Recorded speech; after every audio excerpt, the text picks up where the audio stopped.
So Jack decides that maybe Shoeshine should use his powers for good and to help people. So he makes a costume for him by taking his dad's old varsity sweater, red with a big U on the front, and makes a blue cape for him. And from then on, he becomes Underdog. Um, and along the way, Underdog comes up with his little gimmick of speaking in rhyme to get people's attention. Like he came up with the "There's no need to fear, Underdog is here," and the whole "When trouble is near, I am not slow, for it's hip hip hip and away I go." You know, the things that Underdog was famous for in the original cartoon series.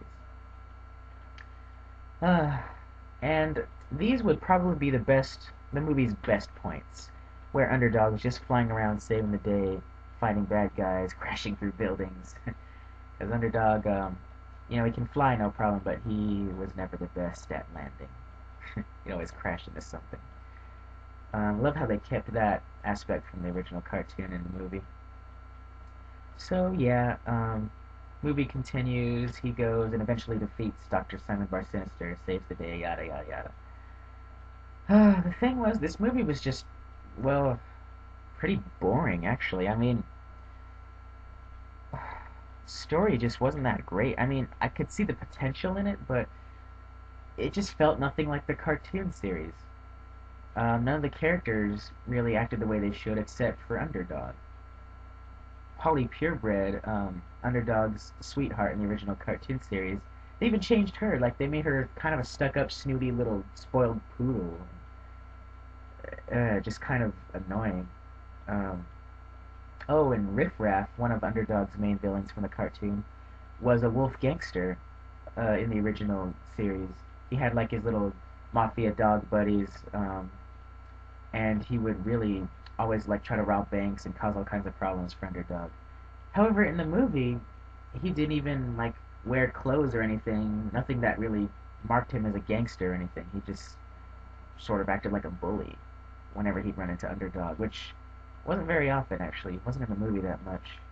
They guess they didn't want to make him one of the main villains. Because in the original cartoon, it's not like he was just a second-rate villain. He was there from the beginning, just like Bar Sinister.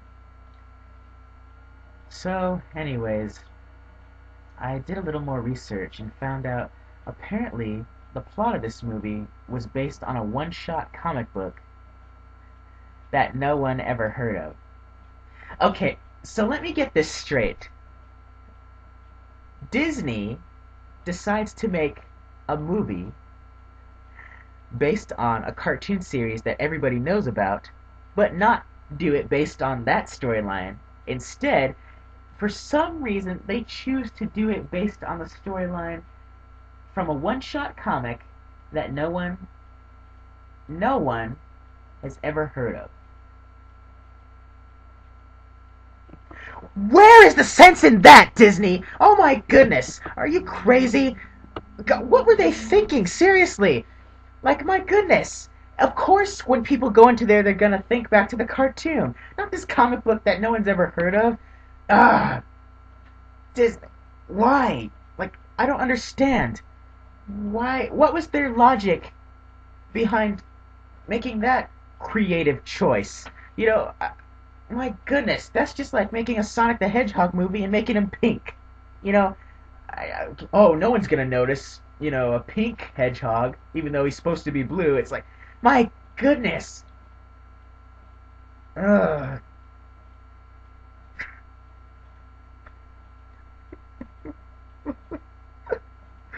Why? Why Disney? Why couldn't you just left well enough alone?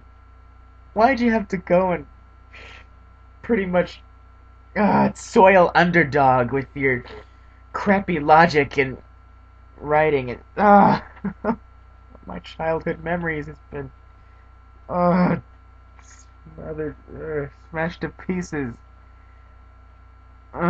Disney, you will pay for this one day. You will pay. Anyways, that's what I thought of the Underdog movie. Uh, like I said, it's not a god awful movie, but it's not amazing either. It's so average. It could have been way better. And if it were based on, I don't know, the cartoon series that everyone knows about, who knows? It could have been more successful.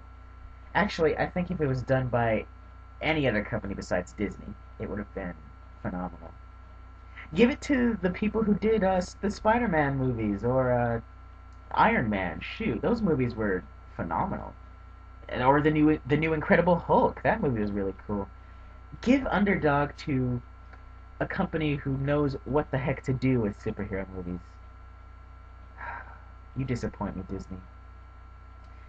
All right, well, if I had to give that movie a grade from 1 to 10, I'd probably give it like a 6.5, and that's being generous. It just really could have used more elements from the original cartoon, and the only entertaining parts were the parts where Underdog was actually flying around doing stuff. And sadly, those parts are few and far between in this movie. Alrighty. Well, join me next time in part 3, where I talk about a series that I'm pretty sure everybody in the world knows about now. Alright. I'll see you later.